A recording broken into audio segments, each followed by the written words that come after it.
काय किरणराव बसले तुम्ही? काय भाऊ काय सांगू तुले, काय बोलशील तरच कळेल ना, काहीतरी मार्ग निघेल ना दादा. इथलं बी राबणं तरी काहीच परवडत नाही. दादा म्हणूनच सांगतो विपुल दादा आपल्या शेतात माती परीक्षण खर्च पण कमी येतो. खरं आहे, मागील 2 वर्षापासून मी माती परीक्षण माती करत आहे. परीक्षण करणं गरजेचं आहे, त्याच्यामुळेच आपल्याला कळेल ना.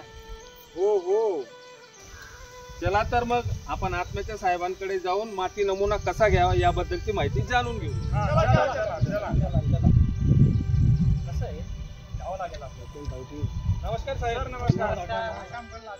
मला माती नमुना कसा काढावा याबद्दल पहिला उपाय म्हणजे प्रथमतः कुठून माती नमुना आपल्याला कलेक्ट करायचा आहे.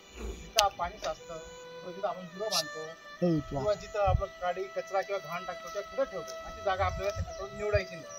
तर कसं काढायचं, चला आपण प्रत्यक्ष शेतात जाऊन पाहूया ना. चला आपण आता या शेतामध्ये कसं माती नमुना काढतात ते पाहू. आपलं माती नमुने काढताना आपल्याला शेतावर झेड आकाराचे झिगझॅग पद्धतीने 5 ते 6 ठिकाणी निवडून घ्यायचे आहेत. त्यानंतर आपल्याला त्यात व्ही आकाराचा खड्डा खोदायचा. जवळपास तो आपला 1 ते 1.5 फूट म्हणजे 40 ते 45 सेंटीमीटर आपल्याला घ्यायचा आहे. व्ही आकाराच्या ती साईडची जी बाजू आहे ती अर्धा किलोपर्यंत आपल्याला ती साईडची बाजू ती घ्यायची. अशा प्रकारे आपल्याला 5 ते 7 ठिकाणावरची माती असं करून समांतर रूपात तिचे 4 भाग करायचे. आपल्याला 5 ते 7 ठिकाणावरची माती एकत्र गेल्यानंतर ते 4 भाग करावे आणि समोरासमोरील भाग हे एकत्र करून घ्यावे.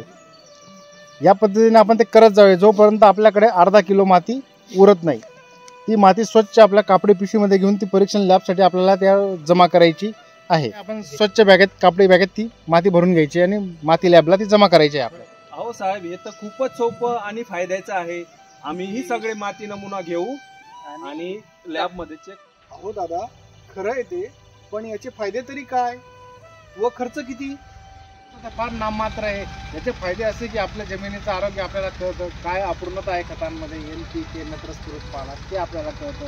त्याच्यानंतर आपला खर्च वाचतो, त्यामुळे आपलं उत्पादन चांगलं येते. हा सर्व फायदा आपल्याला माती पाणी परीक्षण केल्यावरच कळणार आहे. त्यामुळे प्रत्येकाने माती पाणी परीक्षण हे दरवर्षी केलंच पाहिजे. आता माती परीक्षण करणार.